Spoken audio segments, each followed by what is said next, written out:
पूछ लिया हमने कि ये बताओ आप कि आप कब ठहाका लगा के हंसे थे, तो साहब आती ही नहीं है। क्या करोगे आप, क्या हो गया, जिंदगी कहाँ चली जा रही है।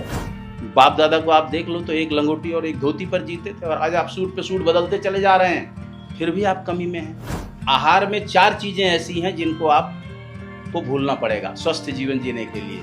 देखिए, ये सेक्सुअल डिसऑर्डर की जो बात है, ये 30 साल है क्या 25 साल, ऐसे भी हमारे पास लोग पेशेंट आते हैं कि साहब उनकी अभी शादी हुई है और आज ही वो इसके काबिल नहीं रह गए। उन्होंने इमेच्योरिटी की एज से ही अपनी लाइफ को बर्बाद करना शुरू कर दिया। लड़का एक कंपटीशन देने जाता है और पता चलता है कि दूसरे दिन पंखे से लटका मिला। इतना उनको प्रेशराइज कर दिया जाता है, पता नहीं माँ बाप क्या चाहते हैं अपने बच्चों से। अच्छी अच्छी नौकरियों के लोग, अच्छे अच्छे IPS IAS लोग सुसाइड कर रहे हैं, वहाँ सब जगह एक ही चीज जाके पहुँचती है। नमस्कार, मैं हूं धनंजय कुमार। आज हमारे साथ स्टूडियो में है डॉक्टर अनिल त्रिपाठी जी। यह जीवन क्या है? जब जन्म होता है तो हम कुछ नहीं जानते हैं और मरने के दिन तक बहुत कुछ जान जाते हैं।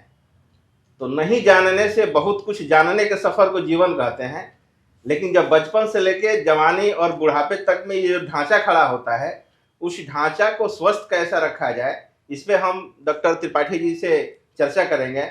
आपका बहुत बहुत स्वागत है, आप हमारे साथ आएँ। और स्वागत के साथ मैं ये जानना चाहूँगा कि अभी हम दिल्ली जैसे शहर में हैं, प्रदूषण चरम पे है और पूरी दुनिया के इंडेक्स में दिल्ली का एक नाम अलग से दिखता है। तो सबसे पहले आप अपने पैथी के माध्यम से बताइए कि इससे हमें निजात कैसे मिले या इस माहौल में भी हम स्वस्थ कैसे रहें। बहुत बहुत धन्यवाद धनंजय भाई, आपने मुझे अपने चैनल के माध्यम से इस विषय पर चर्चा करने के लिए अवसर दिया, तो आपका हम बहुत बहुत धन्यवाद करते हैं, आपको नमस्कार करते हैं। और अभी आपने जो चर्चा की कि इस ऐसे वातावरण में दिल्ली में रहते हुए हम लोग कैसे स्वस्थ रहें। हम स्वस्थ जीवन सभी का है, लेकिन स्वस्थ जीवन तो उसके लिए हम जो फैक्टर्स हैं उन पर हम लोग चर्चा करेंगे।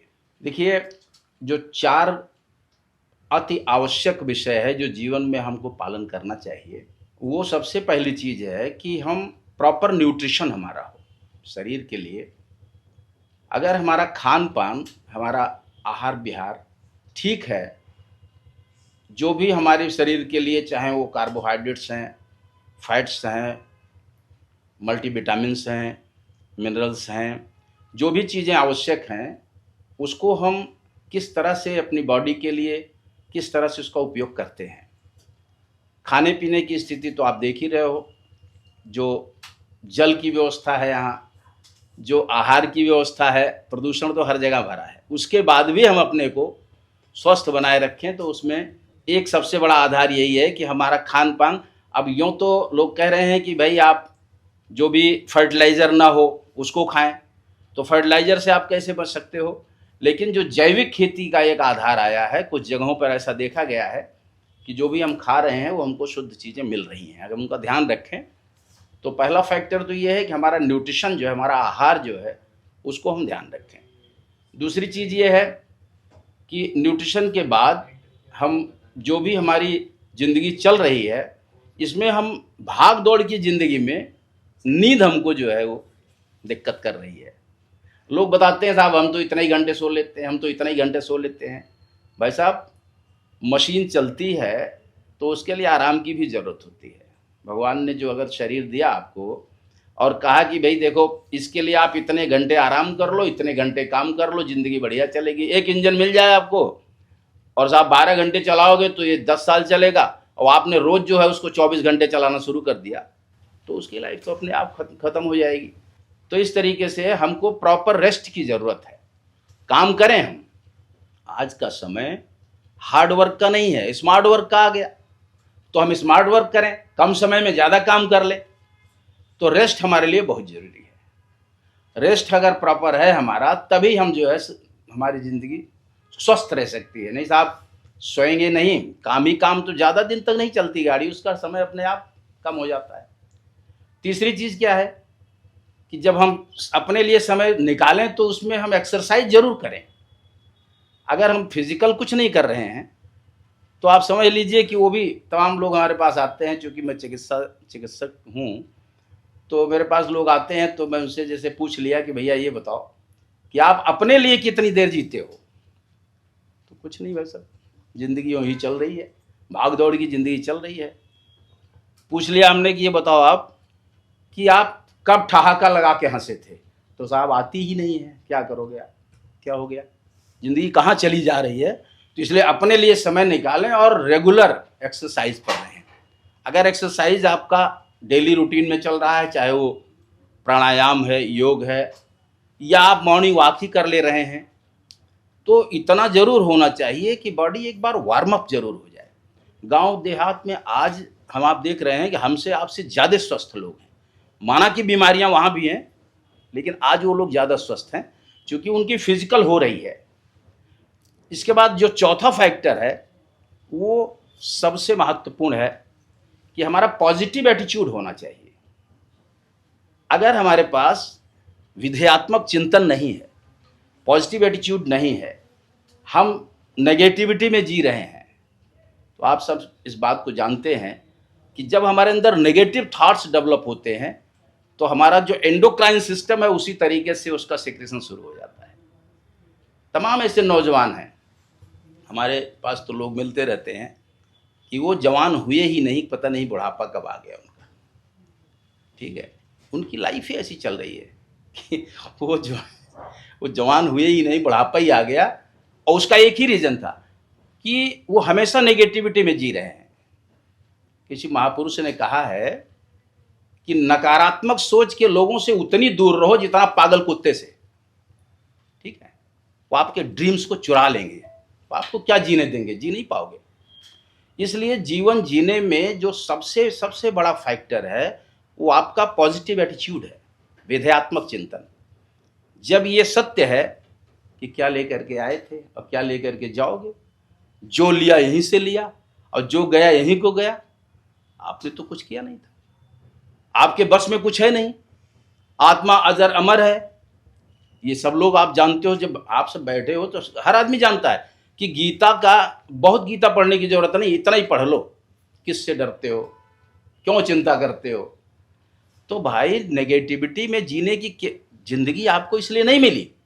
आप पॉजिटिव रहिए, पॉजिटिव रहेंगे, जो हो रहा है जब पता है कि आपके बस में नहीं है तो वो नहीं है, तो एंजॉय करिए लाइफ को। लाइफ आपको इसलिए नहीं मिली है कि आप चाहे जैसे, अगर आप नकारात्मक सोच के लोगों में बैठ रहे हो तो आप रोज गिरते चले जाओगे। इसलिए प्रॉपर न्यूट्रिशन, प्रॉपर रेस्ट और प्रॉपर एक्सरसाइज और positive attitude, these are 4 factors for healthy life. इसके बिना जो है जीवन चल नहीं सकता। नहीं साहब चारों में हम एक करेंगे एक नहीं करेंगे, अरे मैं कहता हूं कि सबसे मूल मंत्र है कि आप पॉजिटिव रहिए। कितनी सुंदर दुनिया है, कितना सुंदर सब कुछ चल रहा है, बहुत बढ़िया चल रहा है। हमारे अब बाप दादा को आप देख लो तो एक लंगोटी और एक धोती पर जीते थे, और आज आप सूट पे सूट बदलते चले जा रहे हैं, फिर भी आप कमी में हैं। पैदल लोग चले जाते थे कितनी कितनी दूर, और आज आप हर चीज व्यवस्था आपके पास है, फिर क्यों परेशान हो भाई, क्यों आखिर गिराते चले जा रहे हो अपने को। इसलिए आप पॉजिटिव रहिए, जीवन के प्रति आप आनंद लीजिए। जीवन आपको जो मिला है इसके प्रति हमेशा जो हो रहा है वो उसका किया हुआ है, और जो होगा वो उसी की इच्छा से होगा। बहुत सारे आप सबकी लाइफ के भी बहुत सारे अनुभव हैं, आप सोचते बहुत कुछ हो, होता वही है जो चाहता है, ठीक है। तो इसलिए पॉजिटिव रहिए और गीता जरूर पढ़िए, गीता की वो 4 लाइन जरूर पढ़िए, और पढ़िए तो उसको जीवन में उतारिए भी। जिंदगी बहुत सुंदर है। मनुष्य जो है भगवान का सबसे सुंदर राजकुमार इंसान है। भगवान ने जो गढ़ा वो सारी क्षमताएं मनुष्य के अंदर, इंसान के अंदर दे दी हैं, लेकिन हमने अपना अस्तित्व खुद ही भुला दिया। तो इसलिए परमात्मा के प्रति अपनी आस्था बनाए रखें, श्रद्धा बनाए रखें, और विधेयात्मक जीवन जीने का पॉजिटिव एटीट्यूड रखते हुए आप जीवन जिएं। बहुत सारी चीज़ें आपको उपलब्ध हो जाएंगी, जीवन हमेशा स्वस्थ बना रहेगा, प्रसन्न बना रहेगा। अब इसमें डॉक्टर साहब मैं बीच में थोड़ा सा कहना चाहूँगा कि एक तरफ आपने कहा कि हमें स्मार्ट वर्क का समय है तो स्मार्ट वर्क में फिजिकल नहीं होता, दूसरी बात कि जब हम फिजिकल नहीं होगा तो हम 10 तरह की परेशानियों से ग्रसित होंगे। उसके लिए हमारे दर्शक क्या करें? नहीं, स्मार्ट वर्क का मतलब ये नहीं, मेरा कहना ये नहीं है कि आप फिजिकल जो है वो चला रहे हैं। मेरा कहना ये है कि स्मार्ट वर्क से मतलब हो गया कि आप ये, आज आप देखिए कंप्यूटर का ज़माना आ गया। लोग पहले लिखा करते थे और आज सारा काम कंप्यूटर पे हो रहा है। लोग पहले दौड़ के सामान लेने जाते थे, आज होम डिलीवरी हो रही है। तो आपके घर में टीएमटी की मशीन भी तो लगी है एक्सरसाइज के लिए। आपके घर में जिम भी तो खुला हुआ है एक्सरसाइज के लिए, तो कर लीजिए ना। हो गया, नहीं जाना है आप बाहर ना जाइए, कम समय में और ज़्यादा जो है आप एनर्जी गेन कर सकते हैं। लेकिन करिए ज़रूर, ये चारों फैक्टर स्वस्थ जीवन के लिए ज़रूरी है, इसमें कोई समझौता नहीं है। अगर समझौता है तो भाई साहब उसकी तो फिर जिम्मेदारी आपकी है। आज की युवा पीढ़ी बड़ा एक जो ग्रस्त है ना, भोजन के कम्प्लेक्शन से जो ग्रस्त है कि चाइनीज फूड, जिसको आधुनिक हम भाषा में कहें, हाँ। चाउमीन, बर्गर, मोमोज, पता नहीं क्या क्या है, कुछ सड़ा है, कुछ गला है, कुछ अधपका है, कुछ पका है, कुछ उबला हुआ है, कुछ कच्चा है, तो सब में लेकर के, लेकिन एक ऐसी हैबिट डाल दिया गया है जिससे हमारा बचपन और जवानी दोनों बर्बाद हो रहे हैं। इसके विषय में आप क्या कहना चाहेंगे? नहीं देखिए, ये तो अभिशाप के है समाज के लिए, और इससे हमको बचना होगा, क्योंकि जितने प्रिजर्वेटिव्स हैं वो सब पॉइजन हैं, जितनी मैदे की चीज़ें हैं वो सब पॉइजन हैं। चार आहार में चार चीज़ें ऐसी हैं जिनको आपको भूलना पड़ेगा स्वस्थ जीवन जीने के लिए। एक तो सफ़ेद मैदा, दूसरी सफ़ेद चीनी, ठीक है, सफ़ेद मैदा, सफ़ेद चीनी, और किचन से आप निकाल दीजिए रिफाइंड। रिफाइंड आप जान रहे हैं कि रिफाइंड की प्रोसेसिंग क्या है? वो मैं बताऊं आपको कि मेरी जानकारी में रिफाइंड जो है वो एक तरह से समझ लो कि मतलब उससे बड़ा जहर कुछ नहीं है। आप रिफाइंड जो है उसको हर हाल में छोड़ दो, वो कोई तेल नहीं है। सारी प्रोसेसिंग उसकी, अभी हमारे यहाँ का एक बालक हमारा उसी कंपनी में काम करता था, उसने बता दिया कि ये सब बाहर से पाम ऑयल जो है इंपोर्ट किया जाता है और फिर उसको रिफाइनिंग करके वो जो है उसकी सारी दुर्गति हो जाती है, और यहाँ आदमी वही खाए जा रहा है। तो हमको आपको उसको सबको दूर कर देना पड़ेगा, बाहर निकाल देना पड़ेगा। जो हम चीनी खाते चले जा रहे हैं, आप तो सब लोग जानते हैं चीनी की मैन्युफैक्चरिंग कैसी है। जो चीनी जहाँ बनती है, जो काम करते हैं, वहाँ के लोग चीनी नहीं खाते, और हम आप जो है चीनी खाए चले जा रहे हैं। मैदे की स्थिति आप देख ही रहे हैं, वो भी आंतों में चिपक ही रहा है। तो हमको आपको इन सब चीज़ों से दूर तो रहना पड़ेगा। अगर हम सोचें कि नहीं साहब वो तो जो मैगी चल रही है और मोमोज खा रहे हैं और सारी चीज़ें जो जहर बच्चे खा ही रहे हैं, और आमतौर से आप देखिए कि लोग घर में ना बनाए ना तो बच्चे स्कूल जाते हैं तो वहाँ खाने लगते हैं। वाइट साल्ट आप देख लीजिए कितना बड़ा जहर है, कितना बड़ा जो है एक स्कैम था कि आयोडीन युक्त नमक, ठीक है, सब लोग सीधा नमक पे आ रहे हैं धीरे धीरे। तो वो सब चीज़ तो करनी पड़ेगी, उसको हम आप कैसे रोकेंगे, ये बहुत बड़ी एक प्लानिंग है, समझ लीजिए एक तरह की। इस तरह से चल रहा है कि जितने लोग सफ़ेद नमक, सफ़ेद चीनी, सफ़ेद मैदा और रिफाइंड, इन चारों, और ये हर घर में है, उसको हम आप निकाल नहीं पा रहे हैं। तो कम से कम अपने लिए करिए और समाज को भी उस चीज़ को बताइए कि भैया ये चार चीज़ तो आपको, लोग सेंधा नमक खा रहे हैं, बढ़िया खा रहे हैं। दूसरा सबसे एक अहम है कि आजकल भारत जैसे देश में, जहाँ वैदिक सभ्यता, आयुर्वेद और न जाने कई हजार सालों की संस्कृति अभी भी हम लेके चल रहे हैं, वहाँ बच्चा पैदा करने का कारखाना, जिसको IVF कहते हैं, बच्चा पैदा करने का कारखाना खुला हुआ है। भाई कोई 99,000 में बच्चा पैदा कर रहा है, कोई 75,000 में कर रहा है। और उससे भी अहम बात है कि जिस संस्कृति और सभ्यता के लिए लोग तरसते हैं, वहाँ पे जवानी बर्बाद है। और मैं आपके अगर डॉक्टर की भाषा में कहूँ या दवाई कंपनियों के भाषा में कहूँ, तो आज जैसे उम्र 30 की होती है, तो चाहे महिला हो चाहे पुरुष हो, सब कोई सेक्सुअल डिसऑर्डर में आ जाता है और कहीं ना कहीं दवाई की दुकान के पीछे से दवाई खरीदने लगता है। और इसमें है, इसके लिए आपका क्या सुझाव है? देखिए, ये सेक्सुअल डिसऑर्डर की जो बात है, ये एक्चुअली सेक्स जो है एक मेंटल गेम है ये, और जब आदमी मेंटली डिजीज्ड होता है तभी उसका जो है उसकी सेक्सुअल डिज़ायर, आप देखिए कि अगर आप मेडिकली चेक करते हो तो पता लगा कि कोई फॉल्ट नहीं है, बट वो आदमी मेंटली जो है, जो ये समझ लिया कि भाई अब हम जो है हम इस लायक नहीं, मतलब मान लीजिए आप कि वो पूरी एनर्जी वेस्ट कर चुका है। और ये है मेंटल गेम। जब वो आदमी 30 साल है, क्या 25 साल, ऐसे भी हमारे पास लोग पेशेंट आते हैं कि साहब उनकी तो अभी शादी हुई है और आज ही वो इसके काबिल नहीं रह गए। तो काबिल नहीं रह गए तो आखिर उसका कारण क्या हुआ? उन्होंने इमेच्योरिटी की एज से ही अपनी लाइफ को बर्बाद करना शुरू कर दिया। जो हमारी भारतीय संस्कृति में व्यवस्था थी, 25 वर्ष तक का हमारा ब्रह्मचर्य का पालन होता था, उसके बाद हम गृहस्थ में प्रवेश करते थे, उसके बाद हम वानप्रस्थ में जाते थे, उसके बाद संन्यास आश्रम की बात थी, तो वो तो सारी व्यवस्था खत्म हो गई। आप देखिए मोबाइल उसके लिए बहुत बड़ा जिम्मेदार है।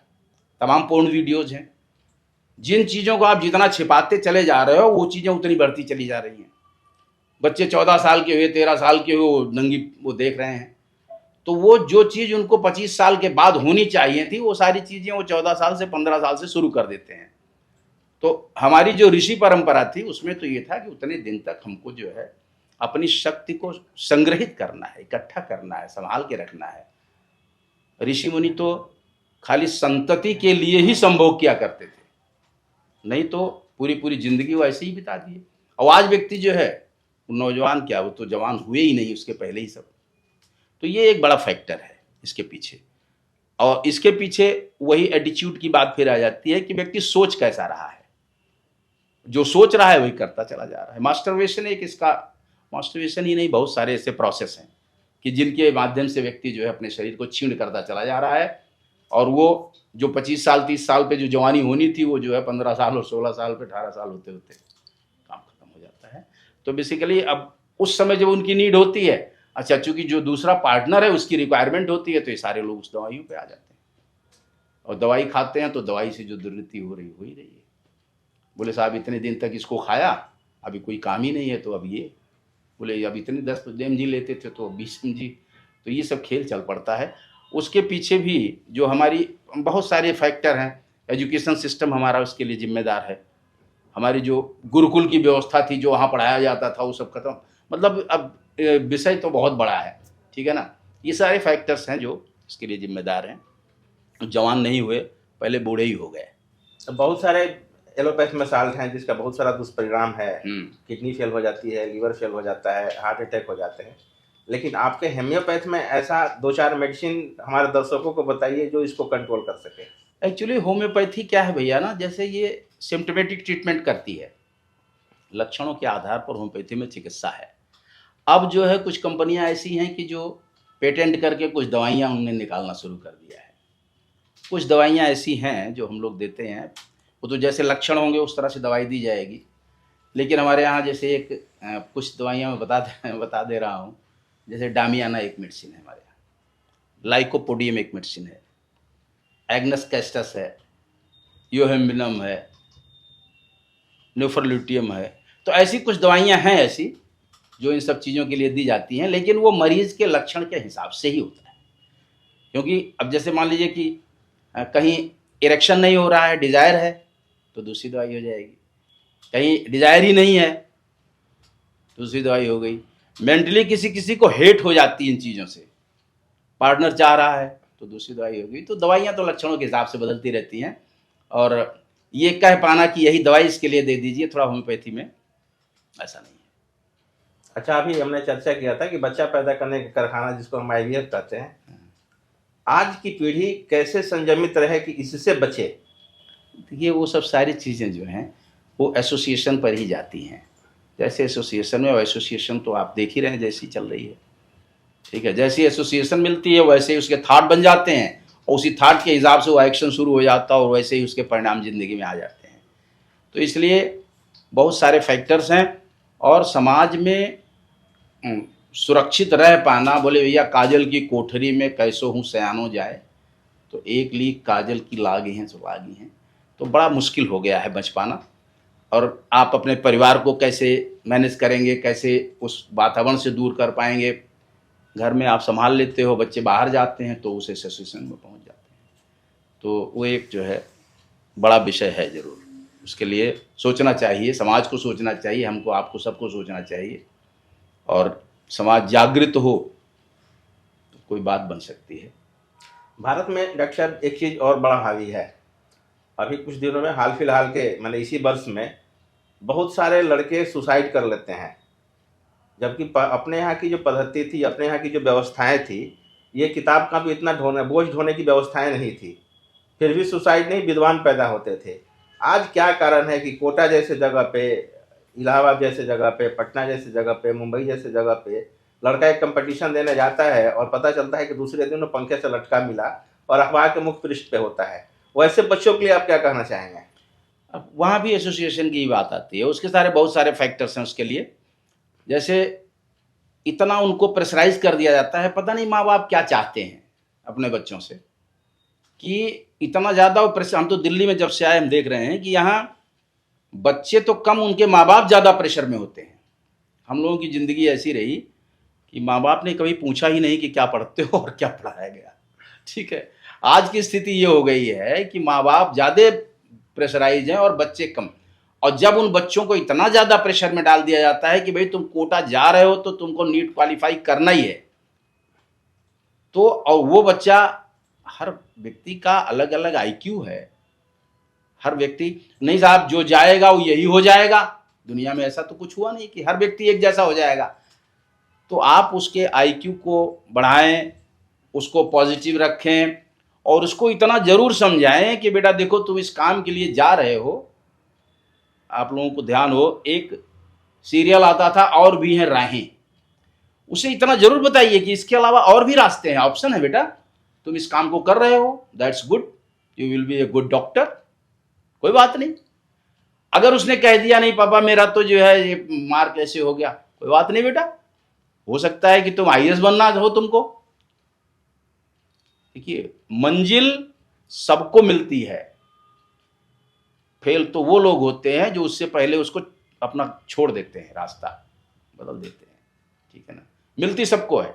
जो लोग लगे हुए हमारे, तो हमारे परिवार की बात है, 14 वर्ष तक लगे हुए लोग इलाहाबाद में। आखिर में ये था कि तो भैया लास्ट जो है टाइम चल रहा है, इसके बाद मेरा कोई अटेम्प्ट नहीं बचा, और फिर वो एसडीएम तुरंत पोस्ट हो। ठीक है, तो उसके लिए तो भाई कंसिस्टेंसी, परसिस्टेंसी, डिटर्मिनेशन आपकी जरूरत है। आप बच्चे को मेंटली बूस्टअप रखिए और कभी आप उसे जो डिस्करेज मत करिए, तुम कुछ कर ही नहीं सकते, तुम तो किसी काम की नहीं हो, अरे तो तुमको पैदा क्या हो गए, मेरा तो दुर्भाग्य। अरे भाई क्या समझाते हो अपने बच्चों को यार, ये बहुत बड़ा फैक्टर है। जो बच्चे सुसाइड, बच्चे क्या, अब आप देखो अभी तो तमाम अच्छी अच्छी नौकरियों के लोग, अच्छे अच्छे आईपीएस आईएएस लोग सुसाइड कर रहे हैं। वहाँ सब जगह एक ही चीज़ जाके पहुँचती है कि आपका एटीट्यूड क्या है, आपके सोचने समझने का तरीका क्या है, आप इस दुनिया को देख कैसे रहे हो। ठीक है ना, ये सब सारे फैक्टर्स हैं, कर रहे हैं लोग, सुसाइड कर रहे हैं। कभी भी आप बच्चों को जो है इस तरह ना कर दें कि वो मजबूर हो जाएं। कुछ ऐसी भी घटनाएं आई हैं जैसे जिनके माँ बाप ने खेती बाड़ी बेच दी, किसी भी स्थिति में वो इस पर लगे रहे कि नहीं साहब कर ही डालना है, बच्चे बार बार इरिटेट हो रहे हैं कि साहब अब तो हमारे पास धन दौलत भी नहीं है, रुपया पैसा भी नहीं है, अब वो पढ़ाई इतनी महंगी है, अब क्या हो जाएगा, ऐसे फ्रस्ट्रेट हो जाते हैं बच्चे, सुसाइड कर लेते हैं। उसके लिए ज़रूरत है कि उनको प्रॉपर जो है उनके साथ कम्युनिकेशन रखा जाए और उनको इस बात को समझाया जाए कि बेटा अगर तुम इसको नहीं क्वालिफाई कर पाए तो और अच्छा बनोगे ना भाई। इसलिए कभी भी जो है डिस्करेज मत करिए बच्चों को, बड़ा उन प्रेशराइज इतना कर दिया जाता है, इसलिए ये सब चीज़ें हो रही, घटनाएं हो रही हैं।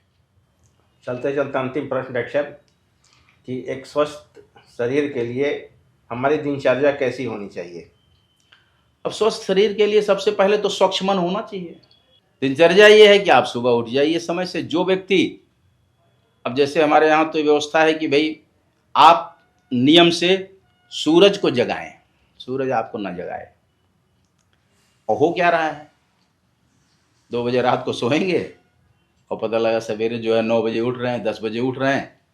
ऐसा नहीं चलेगा। दिनचर्या में हमको परिवर्तन करना पड़ेगा और जो भी हमारी दिनचर्या है उसमें सबसे पहला काम यह है कि आप सुबह जो है सूर्योदय से पहले जरूर उठ जाएं।